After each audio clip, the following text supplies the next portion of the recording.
Coming up on Small Town Big Deal, the covered bridge capital of the world. In Park County, Indiana, there's never a bridge too far. But there might be a tenderloin too big. Wow. And when you're ready to call it a day around here, you could find yourself behind bars.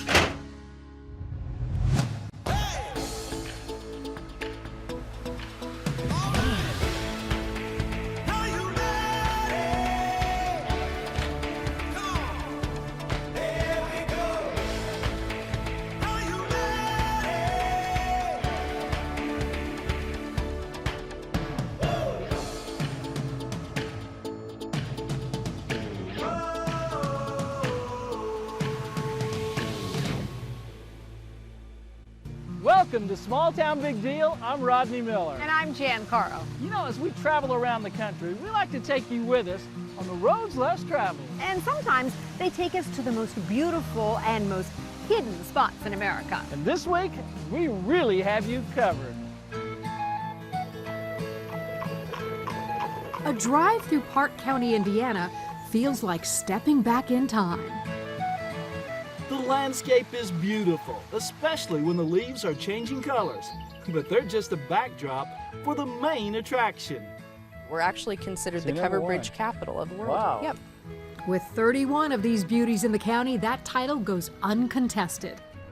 Amazingly, many of the wooden bridges are still used every day. And all are found in settings that look like they belong on canvas in an art gallery. They're such a priceless thing in our county. Boy, they sure are. Yeah. Park County, Indiana is a little more than an hour's drive west of Indianapolis. Most of the year, the population of the entire county is only about 17,000. But for 2 weeks every fall, it gets a little more crowded during the Park County Covered Bridge Festival. They estimate that it's 1 to 2 million people through the whole 10 days. 1 to 2 million people Yes. come here Yes. on these country roads. Yes.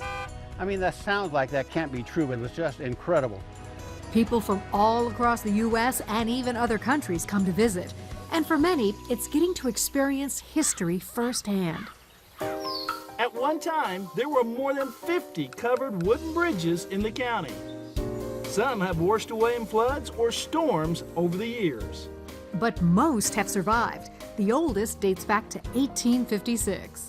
That long ago, the engineering in that was pretty impressive. Oh, ahead of their time, really, Yeah. because most of them being built in the 1800s, they didn't have the capabilities of having bulldozers and Right. cranes and everything that you would need with a modern Yeah. convenience, and they did it all by hand and with horse. It's incredible. Wow. Some of these bridges are the actual bridges with the The actual bridge. beams that was built Same 170 beam. years ago, yes. That blows my mind. It does, it does. And while we're admiring, we're also wondering, why build a covered bridge in the first place? Well, it's for the simplest reason that you could think of, and everybody tries to complicate it. It was just to try to keep them dry. Keeping the bridges dry is still a top priority. You can see the holes that have developed in the roof of this bridge, but it's scheduled to get a new roof very soon. Park County never intended to become the covered bridge capital of the world. In fact, the main reason so many covered bridges are still standing today is because the county couldn't afford to replace them with more modern ones. It was an absolute godsend that we were poor, because now it's one of the biggest money makers for the county. There is no doubt the bridges are a huge attraction for tourists. And one of the most iconic is the Bridgeton Covered Bridge that spans Big Raccoon Creek. When you come out to Bridgeton to see their beautiful bridge, you'll want to go next door to the old grist mill. But we recommend scheduling a little extra time if you run into the owner, Mike Rowe, because, well, he's quite the storyteller, especially on how he came to own the place. Mike had his eye on the old mill for years, but it was rarely open. One day, as he was driving by, he decided to stop. So I got up on the porch, and there was a piece of paper. Somebody had written mill for sale on it and nailed it to the building. And I thought, nah, there's no way. Turns out it was true. The mill was on the market. I said, how much? They said $240,000. I said, I'll take it. But then he had to tell his wife. I said, on the way home, I spent $250,000. And she said, what the heck have you done now? But then he had to get a loan. Can you imagine trying to get an appraisal on this thing? I'll never forget, he says, no bank in their right mind is going to loan you that kind of money for that broken down old building. Well, that's a challenge. But Mike wouldn't give up. The family selling the mill helped him secure financing. He then put in years of restoration work on the mill, never giving up on his dream. And then, after all that work, Mike almost saw the dream he had created go up in flames. In 2005, an arsonist set fire to the bridge. It was destroyed, and the fire almost got to the mill. It's an absolute miracle this place didn't burn. Then something else miraculous occurred. The entire county came together, and with passion and determination, volunteers rebuilt the famous bridge. A massive undertaking, but a labor of love. There were about 13 of us who worked on a regular basis, some of them every day, some of us whenever we could, to put these things together, but it wasn't hired crews to come do that. That was our people working together. Oh, I thought you hit your head. And Mike worked on repairing the mill. He took us behind the scenes to show off his pride and joy.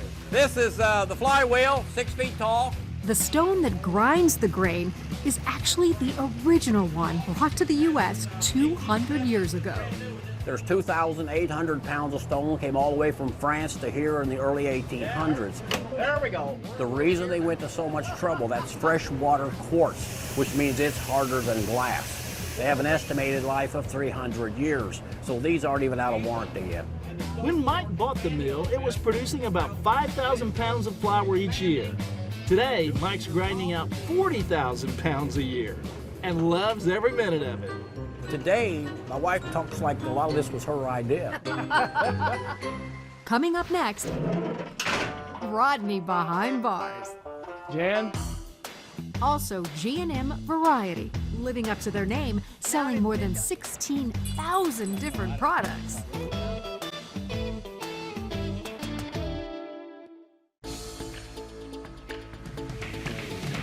Welcome back to Small Town Big Deal. We're spending our week in Park County, Indiana, known as the covered bridge capital of the world. With 31 of them, they have more covered bridges than any other county in America. And we're traveling from one beautiful bridge to the next. We're also looking for fun and unique places to stop along the way. G&M Variety in Rockville is a must-see and a must-stop. We're your old-fashioned variety store. Emphasis on variety, with more than 16,000 different items. This is the type of store every town had before Kmart, before Walmart. Everybody had a variety store, and that's what they carried. They carried the variety, and that's what people like about it. Why am I holding everything? We should have gotten a basket. It does seem like G&M has everything, and sometimes lots of everything. We carry 700 different puzzles. What? 700? Different ones. And while it's a big store, they carry some tiny items. We just started carrying the world's smallest hair dryer that's this big. You plug it into your computer and it works. Okay, I want to get that. It just drove Rodney crazy with those. Root beer barrels. So when's the last time you saw a pick-a-mix? A long time. We've got to get this to last for 31 covered bridges. Wow. Ooh, yay. Hey, Yep, you ready yep. for lunch? It's a busy life being the owners of a store like this, but Gary and Mary wouldn't have it any other way. Why was this your dream? Well, my dad ran a store for 23 years. He never owned one. He used to ride my bike over and sweep the floor. At 7 years old, I knew what I liked. When he grew up, he went to work for large chain stores for many years. Then, a chance to buy this store in Rockville came up. Gary and his wife grabbed it. That was nearly 3 decades ago. I do love small town. I grew up in metropolitan Detroit, A little different. but I love it.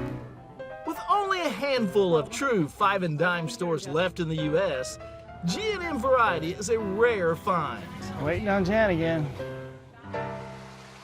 The bridges still standing in Park County all seem to have stories associated with them that have withstood the test of time. This one, the Sim Smith Bridge, has a unique tale dating back more than 120 years. Locals will tell you this bridge is haunted. There's no windows in this bridge, so you can't see oncoming traffic. And in the 1890s, it was said that if you was on one side or the other, that you could hear horse hooves and a buggy coming through, but nothing ever appeared.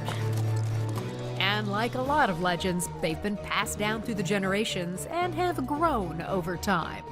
And then in the 1960s, there were some boys that come out and said that they saw a big shadow of an Indian squaw carrying a papoose. Does that mean some people stay away, or does it mean more people want to come see it? More people come and see them. The bridges in Park County draw hordes of people during peak fall foliage time. But beware, while those visitors come here to enjoy the beauty and escape, some end up behind bars. This is the old Jail Inn. It used to be the county jail, but it's been turned into the most unique bed and breakfast we've ever seen. A different place like this draws different people. Everyone just loses it, relaxes, and goes, this is crazy, you know. Exactly how'd you get this? Oh, by a mistake. Several years ago, when Deborah was in town for the Bridge Festival, she wanted to take a peek inside the old abandoned jail. When Deborah first saw the old jail, she just wanted this vintage door and a couple of matching windows. She never wanted the whole jail. So, she made a deal with the city for the door and windows and wrote them a check. But, when she came back 2 days later to pick them up, they handed her the deed and the keys to the entire building. And actually, I said, I'm a Sunday school teacher. I don't want this. I don't want to own a jail. I don't want to even be associated. No, that's okay. It's okay. I went in my car and I cried, and 2 days later, I walked through this pit. It was terrible, dirty, stinky, yucky. How yucky? Well, it took 83 gallons of primer and 380 gallons of paint to get the old Jail Inn ready for inmates. I mean, guests. The only thing I can give them here is a real comfortable bed, because beyond that, it's 9 inches of Virginia granite poured with Indiana white marble. Wow. Yeah. Over the years, the walls have become the guest book. You know, when you first book your room at the old Jail Inn, seems like a pretty good idea. Till they shut the door. Now I get to host the show all by myself. Jan? Jan, okay, this is not funny. Jan! Which is the key? Still to come, find out how these bridges are for more than just passing through. Oh my goodness. And the Titanic of Tenderloins awaits. This is the best day ever. This is the best day ever.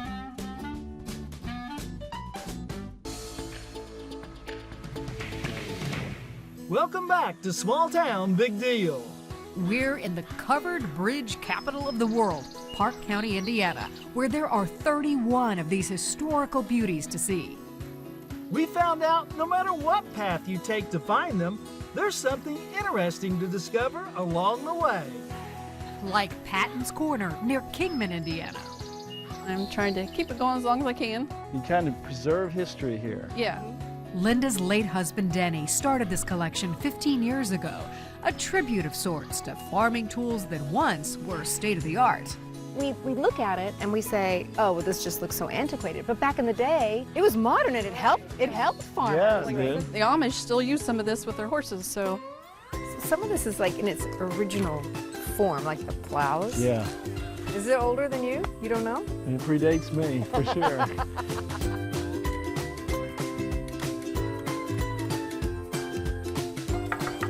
Back before there were padded seats. Yeah. You know, at first glance, I thought this was a concrete telephone booth, and they tell me I was right, but it was used along railroads. Hey, it's for you. And it still works. Hello? Some of the items Denny put together himself, just for fun. No, that's because you're pushing off. Yeah. This farm machinery memorial has drawn visitors from all over the world. We had like Japan and Australia, and I mean, it's crazy where that people come from that stop out here in this little hick town. Do you think there's comments in there? I don't know. Let's look. Let's see. Oh, there's a notebook. And of course, we had to leave a comment of our own.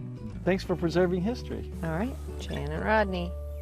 Travel just down the road, and you'll find Woodland Farms.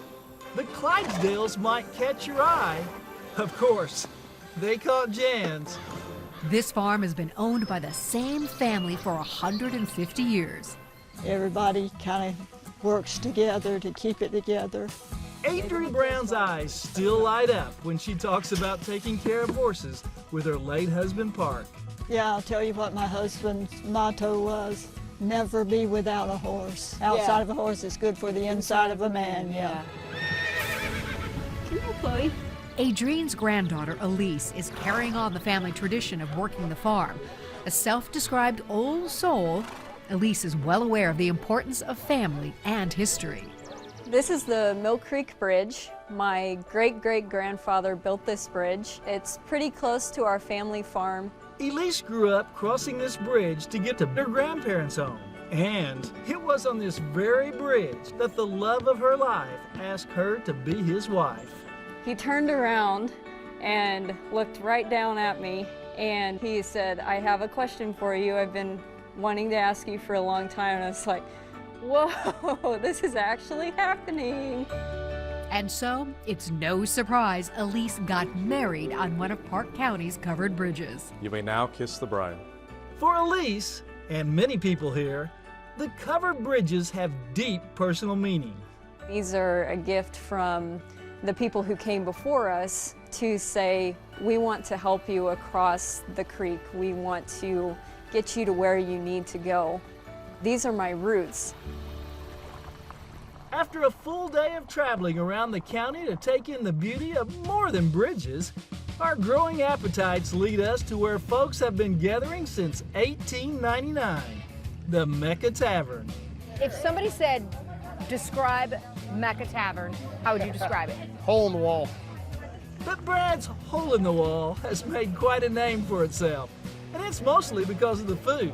There's several options, but one dish really stands out. I understand that Indiana has a Tenderloin Trail. Yes, the Indiana Foodways Alliance, they put us on it. Oh, I love tenderloins. Yeah, we sell a lot of tenderloins, lots of them. But you have to earn a spot on the Tenderloin Trail. How long you been at it today, Mom? Since 10 o'clock this morning. Brad's mom and aunt run the kitchen and serve up some of the most delicious and biggest tenderloins we have ever seen. Just a little bit bigger than the bun, isn't it? A little bit. Oh my goodness. Wow. Wait, you didn't say how big they were. You said how good they were. You didn't say how big. That is not a sandwich. That's like a Frisbee. Is there some bread down there somewhere? I've never seen a tenderloin that big. That's amazing. Okay. This is the best day ever. Mecca Tavern is a kind of place you feel right at home the very first time you visit. A lot of really good people in our area, pretty friendly. They don't know a stranger. And Mecca Tavern just brings everything to my heart, and I love Mecca Tavern. A relaxing setting, friendly people, and a tenderloin of epic proportions. Doesn't get much better than this. We'll be right back.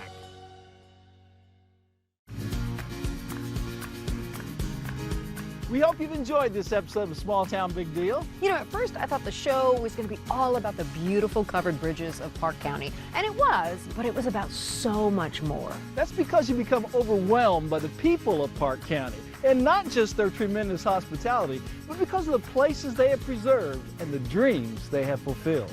The Bridgeton Mill, the G&M Variety Store, Mecca Tavern, and the Old Jail Inn. You know, a visit here will leave you feeling refreshed, but you'll also be inspired by its residents. I'm Rodney Miller. And I'm Jan Carl. Join us again next week when once again we celebrate the great stories from across America. The world's smallest harmonica, playing My Heart Bleeds for You. Does that mean your heart doesn't only bleeds for me a little bit? We've been through a lot together, and it's all been your fault.